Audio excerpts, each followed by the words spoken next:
Magandang araw mga kaibigan.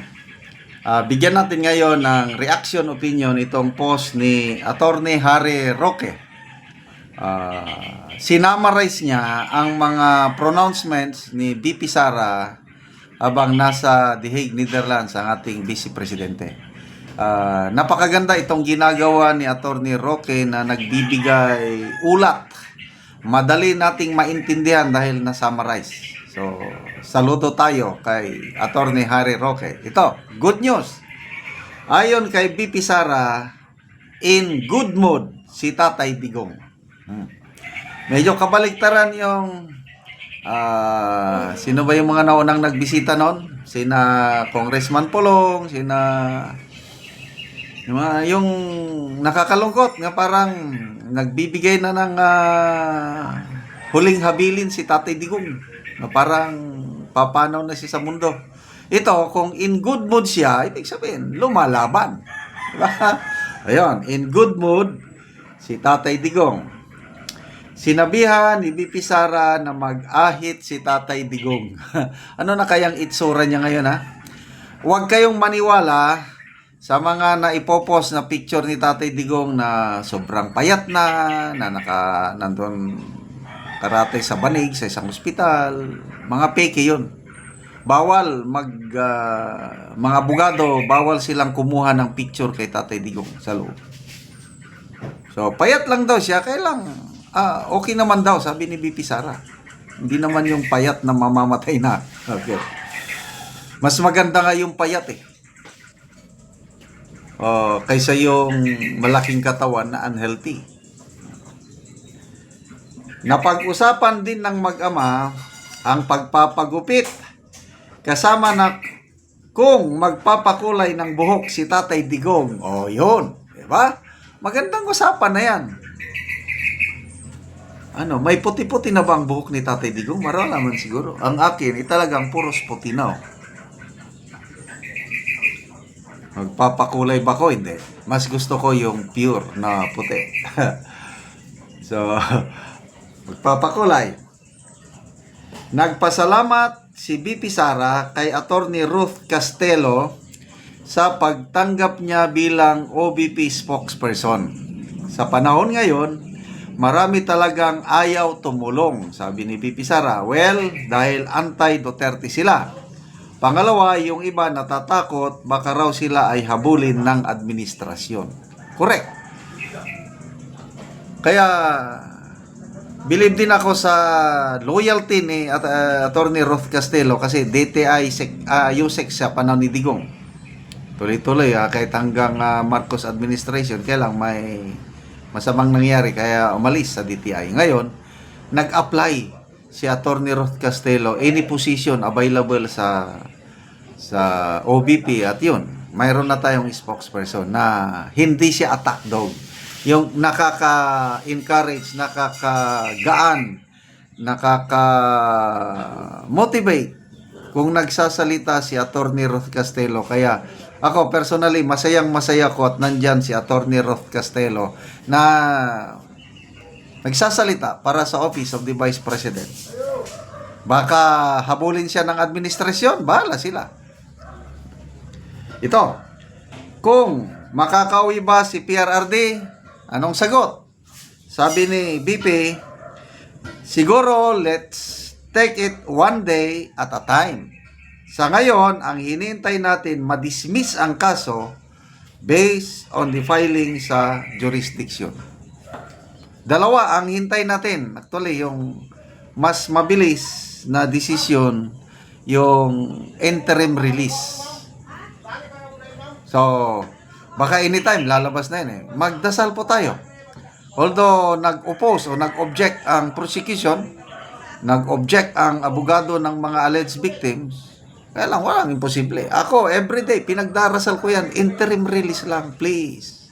Panginoon.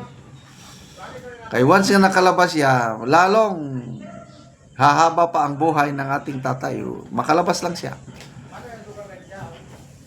So, jurisdiction, yun na. Sana ma-dismiss yung kaso dahil walang jurisdiction na. Yan.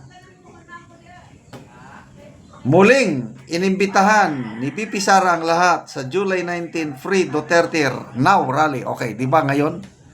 19 ngayon, di ba? O yun. So mayroong malakihang rally doon. I don't know kung saan specific na lugar. July 19, Free Duterte Now Rally. Makisama na lang tayo sa in spirit. Manood na lang tayo sa mga i-upload nila sa social media. To. Ayon kay BP Sara, hindi siya mapapagod magtanong at makiusap sa gwardiya ng ICC detention facility kung po pwede bang dalhan ng pagkain si Tatay Digong. Sabi niya, baka dumating ang isang araw, sige, magdala ng pagkain. So, medyo makulit din ang ating BP. Kaya lang, yan. Kita mo yung fighting spirit.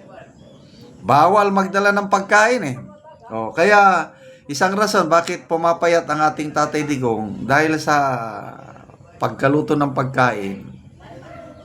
Kahit ako siguro, hindi ako nasasarapan sa lutong puti o yung European style. Pinoy style talaga. So yun. Sana dumating ang panahon na pwedeng magdala ng bulad, daing, munggos, maruya. Sige po, BP Sara. Huwag kayong susuko. Tuloy lang ang hingi ng permiso. Okay, ano pa? Ayon kay BP Sara, bawal sa mga abogado ni PRRD na kumuha at maglabas ng mga larawan ng dating Pangulo. Kaya huwag kayong maniwala sa mga naipopos na napakapayat ng ating Napag-usapan din ng mag-ama ang tungkol sa last wishes, yung i-cremate, yung mga ganon. Ayon kay BP Sara, tanggap niya ang life and death. Anyway, lahat tayo mamamatay man. So, wag na tayong masyadong mapraning yung sinasabi ni tatay na gusto niya mak-cremate.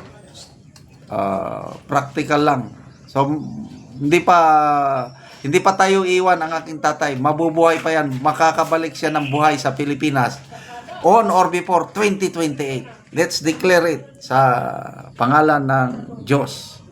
Makikita niya ang kanyang unika iha na uupo sa Malacanang bilang presidente sa 2028. Okay, salamat mga kaibigan sa inyong pagsubaybay sa ating channel. Nakakatulong kayo ng malaki sa tribong Talandig ng Bukidnon. Ang sahod natin sa channel na ito, pantulong natin sa tribo. Namimigay tayo ng livelihood assistance, nagpapatanim ng sayote, saging lakatan at Arabica coffee. Kung may itinanim, may aanihin. Panoorin nyo ang video na ito. Ako sa area ni Manoy Boy sa iyang mga tanom nga kape. So karon mo na ni ang iyang tanom nga kape ni Manoy Boy ug nindot gyud kaayo nga kape. Mo na ni ang iyang tanom nga kape nga 419 ka buok. So tag 25 pesos kada isa ani ka punuan. So mo na ni siya. So luag-luag gid ni ang gitamnan ni Manoy Boy kay taman sa Ilaya ang iyang gitamnan og kape. So mga maayo gyud nga sidling nga kape ang among napalit. So kining kape mas mahal ni kaysa lakatan. Kay tag 600 ani ang kilo kung kanang magbaligya ka kanang mapanitan daan.